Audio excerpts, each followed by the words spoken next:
வணக்கம். சில பெரியவர்களுக்கு இருக்கிற யோசனை நமக்கு இருக்காது. ஆச்சரியமா இருந்த விஷயங்கள்லாம், நாங்க சின்ன வயசா இருக்கும்போது ஒரு தாத்தா எங்க ஊர்ல குடுமிலாம் வச்சிருப்பாரு. அவரு சட்டை போட மாட்டாரு. வேஷ்டி கட்டிருப்பாரு. ஒரு பனியன் மட்டும் தான் போட்டிருப்பாரு. இந்த பனியன்ங்கிறது முண்டா பனியன். சாதாரணமா பயன்படுத்துற முண்டா பனியன் தான் அவர் போட்டு வருவாரு. ஆனா என்ன ஒரு வேடிக்கையா இருக்கும்னா, இந்த பனியன்ல நம்ம முன்பக்கம் போடும்போது கழுத்து கொஞ்சம் இப்படி இறங்கி இருக்கும். இந்த பக்கம் ஸ்ட்ரிப் இப்படி வரும். இந்த பக்கம் இப்படி இறங்கி இருக்கும். பின்னால கொஞ்சம் நேரா ஏறி இருக்கும். இதுவரைக்கும் வரும். இப்படிதான் இந்த பனியன் இருக்கும். நமக்கு சொல்ல வேண்டிய அவசியம் இல்ல. பனியன் படத்த வேணா போட்டா நீங்க பார்த்துக்கலாம். இந்த பனியனை எல்லாம் இப்படித்தான் போடுவாங்க. அவர் என்ன செய்வாரு, முன்பக்கம் பின்னால இருக்கும், பின்பக்கம் முன்னால இருக்கும். அப்படி போட்டிருப்பாரு. இதுவரைக்கும் இருக்கும் இங்க, பின்னால இறங்கி இருக்கும். இவருக்கு பனியன் போட தெரியலையேன்னு நானும் என் நண்பர்களும் கேலி பண்ணுவோம். "ஐயோ தாத்தாவுக்கு பனியன் போட தெரியலடா." அப்படி அவரை பார்க்கும்போதெல்லாம் சிரிப்போம், கேலி பண்ணுவோம். அவருக்கு காது கேட்க முடியாத கூட சமயத்துல சொல்லுவோம். சின்ன வயசுல அப்படித்தானே. ஒரு நாள் அவர் பார்த்து, "ஏலே இங்க வா" அப்படின்னாரு. "என்ன நான் இத போட்டுக்கிறதுக்கு கேலி பண்ணியா? கிண்டல் பண்ணியா? நையாண்டி பண்றியா?" அப்படின்னாரு. "இல்ல தாத்தா, சும்மா சொன்னது முன்னால பின்னால மாத்தி போட்டிருக்கீங்கல்ல" அப்படின்னு. அவர் என்ன சொல்லாரு பாருங்க காரணத்த. மேல இப்படி ஏறி இருக்கணும்டா. அதுவும் குளிர் காத்து போட்டு ஜலதோஷம் பிடிக்காது, சளி பிடிக்காது. காத்து கூத காத்து அடிக்குதுல்ல, குளிர் நேரமா இருக்குல்ல, பின்னால பட்டா என்ன படம் நெஞ்சில தானே படக்கூடாது. நெஞ்சில குளிர்ந்த காத்து அடிச்சா எனக்கு ஜலதோஷம் பிடிக்கும், சளி பிடிக்கும். அதுக்குதான் மாத்தி போட்டிருக்கேன். தெரியாமல போட்டிருக்கேன். விவரமா தான் போட்டிருக்காங்க. அப்பதான் இதுல இப்படி விவரம் இருக்குதா? அப்படின்னு யோசிக்க வேண்டியிருக்குது. முன்னால ஒரு கதை சொல்லுவாங்க. ஒரு பெரியவர் அப்படி போயிட்டு இருந்தாரு. அ ரோட்ல போயிட்டு இருக்காரு. செருப்ப கழட்டி கக்கத்துல வச்சுக்கிட்டாரு.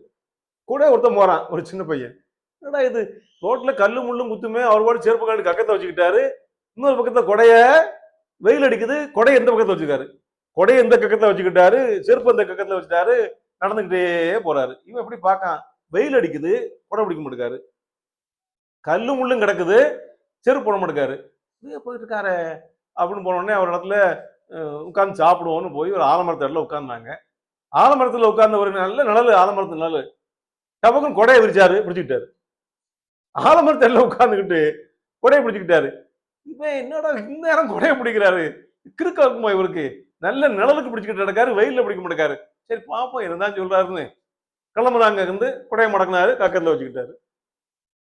குறுக்க ஒரு சின்ன ஆறு, ஓட மாரி ஒரு ஆறு போகுது. அந்த ஆத்த கடக்கணும். டபக்குன்னு செருப்பு எடுத்தாரு போட்டுக்கிட்டாரு. இவன் அப்ப செருப்ப கழட்டி இவன் செருப்ப கழட்டி கையில வச்சுக்கிட்டான் அந்த பையன். ஏன்னா ஆத்துக்குள்ள செருப்பு போட்டு நடக்கிறது கஷ்டம். வலிக்கிறோம். இவரு அந்நேரம் செருப்பு போட்டாரு. ஆத்த கடந்து செருப்ப கழட்டினாரு வச்சுக்கிட்டாரு. இவருக்கு கடவுளே உனக்கு அறிவு இருக்கா?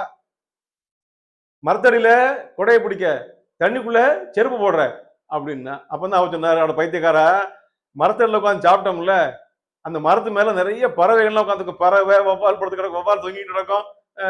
பறவைகள்லாம் இருக்கும். நம்ம சாப்பிடும்போது அது மேல இருந்து எச்சம் போட்டுரும். ஒண்ணு மண்டையில போடும், இல்ல மூஞ்சில போடும், முதுகுல போடும், இல்ல சோத்திலே போட்டுரும். அப்படி எச்சம் போட்டுறக்கூடாதுன்னு தான் நான் குடைய பிடிச்சேன் அப்படின்னாரு. ஓ இதுல இப்படி அர்த்தம் இருக்கோ அப்படின்னாரு. தண்ணிக்குள்ள செருப்பு போடுறியாரு அப்படின்னா. பாதையில வரும்போது கண்ணு இருக்கு நமக்கு. என்ன இருக்கு? கல்லு கிடக்கா, முள்ளு கிடக்கான்னு பார்க்க முடியும். பார்த்து நடந்துக்கலாம். தண்ணிக்குள்ள என்ன இருக்கும்? தண்ணிக்குள்ள முள்ளு கிடக்கலாம், தண்ணிக்குள்ள கல்லு கிடக்கலாம், தண்ணிக்குள்ள பூச்சி கிடக்கலாம், தண்ணிக்குள்ள பாம்பு கிடக்கலாம்.